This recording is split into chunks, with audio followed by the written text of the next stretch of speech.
امید ہے کہ آپ لوگ خیریت سے ہوں گے. میں ڈاکٹر فواد سلیمان, سائیکائٹرسٹ. ڈسکس کرنا چاہوں گا, کل میرے ایک فرینڈ ہیں یہیں پر, انہوں نے کہا کہ ان کی والدہ کی جب ڈیتھ ہوئی تو وہ اس وقت دانت نکلوا رہی تھیں. ٹھیک, مطلب بالکل صحت مند ہیلدی کنڈیشن میں. دیکھیں, ڈیتھ کا بھی بہت ساری وجوہات ہو سکتی ہیں. ٹھیک ہے, ہم وجہ کی بات نہیں کر رہے, لیکن ہم یہ کہہ رہے ہیں کہ ہمیں پتہ نہیں ہوتا. وہ ایک بڑا اچھا شعر ہے, میں اتنا اچھا نہیں ہوں پوئٹری میں, لیکن خیر چلے میں آپ کو ان کا بھی بتا دوں. یہ فرزند جو ہیں یہ مٹھو ہیں اور ان کا نام ہے موسیٰ فواد. خیر سے اب یہ 3 سال کے, تو عموماً یہ ویڈیوز میں نظر آ رہے ہوتے ہیں. جانو بولو السلام علیکم.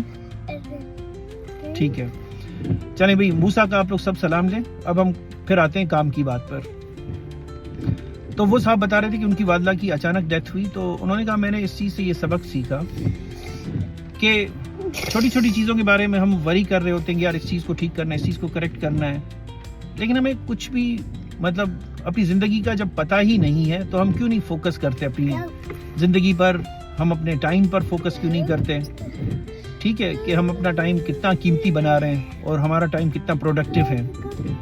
اس وقت جب والد صاحب کی فاتحہ پر بہت سارے لوگ سینکڑوں کی تعداد میں ملے, تو ایک صاحب نے بڑی اچھی بات کی کہ زندگی میں انسان کا فوکس یہ ہونا چاہیے کہ اپنا وقت ضائع نہ کرے. ٹھیک ہے, تو وقت سے مراد ہرگز یہ نہیں ہے کہ آپ جو ہے وہ ہر وقت مصلی پر بیٹھے رہیں یا ہر وقت لوگوں کی خدمت کرتے رہیں. بہت ساری چیزیں ہیں, لیکن یہ کہ آپ کا جو ٹائم ہے وہ یوزفل ہونا چاہیے. وہ چیز جو آپ کے ضمیر کو پسند ہے, جو آپ کو پسند ہے کرنا. تو کہنے کا مقصد یہ ہے کہ پل پل کا پتہ نہیں اور ساما ڈیروں برس کا. ٹھیک, اس میں میرا مشورہ یہی ہوگا کہ انسان مائنڈ فلی ریلیشنز پر توجہ دے, کیونکہ آپ کے چلے جانے کے بعد لوگ آپ کے رویے کو یاد رکھتے ہیں, لوگ آپ کی ایمانداری کو یاد رکھتے ہیں, لوگ آپ کے قانونی ہونے کو یاد رکھتے ہیں. یہ تھاٹ آئی تھی میرے ذہن میں, تو میں نے سوچا آپ کے ساتھ شیئر کر دوں. اپنا بہت سارا خیال رکھیے گا.